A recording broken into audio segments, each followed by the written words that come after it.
ಅವ್ರಿಗೆ ಭಾರತೀಯ Janata ಪಕ್ಷದವ್ರಿಗೆ RSSನವ್ರಿಗೆ social justice ನಲ್ಲಿ ನಂಬಿಕೆ ಇಲ್ಲ, ಅವ್ರಿಗೆ ಬದ್ಧತೆನೇ ಇಲ್ಲ. ನೀವು ಈ 100 ವರ್ಷಗಳ ಇತಿಹಾಸ ನೋಡಿದ್ರೆ ಯಾವಾಗಲೂ ವಿರೋಧ ಮಾಡ್ಕೊಂಡು ಬಂದಿದ್ದಾರೆ. ನಾಲ್ವಡಿ ಕೃಷ್ಣರಾಜ ಒಡೆಯರು ಮಿಲ್ಲರ್ ಕಮಿಷನ್ ಆಯ್ತಲ್ಲ, ಅವತ್ತಿನಿಂದ ಇವತ್ತಿನವರಿಗೆ ವಿರೋಧ ಮಾಡ್ಕೊಂಡೇ ಬಂದಿದ್ದಾರೆ.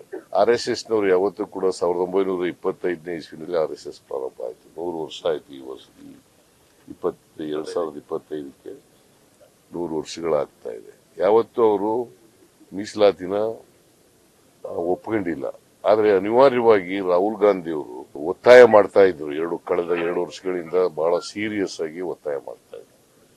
ಮತ್ತೆ ಮ್ಯಾನಿಫೆಸ್ಟೋನಲ್ಲೂ ಕೂಡ ಸೇರಿಸಲಿಕ್ಕೆ ಅವರೇ ಕಾರಣಕರ್ತರು. ಮತ್ತೆ ನಾವು ಪತ್ರನೂ ಬರೆದಿದ್ದೆವು. ಮಲ್ಲಿಕಾರ್ಜುನ್ ಖರ್ಗೆ ಅವರು ಒಂದು ಪತ್ರನೂ ಕೂಡ ಬರೆದಿದ್ರು 2023ರಲ್ಲಿ. ಅದಾದ್ಮೇಲೆ ನಾವು ಈಗ ಜಾತಿ ಗಣತಿ ಮಾಡ್ತೀವಿ ಅಂತ ಹೇಳಿದ್ದಾರೆ. ಅದ್ರ ಟೈಮ್ ಫಿಕ್ಸ್ ಮಾಡಿಲ್ಲ, ಯಾವಾಗ ಮಾಡ್ತೀವಿ ಏನು ಅಂತ ಹೇಳಿಲ್ಲ.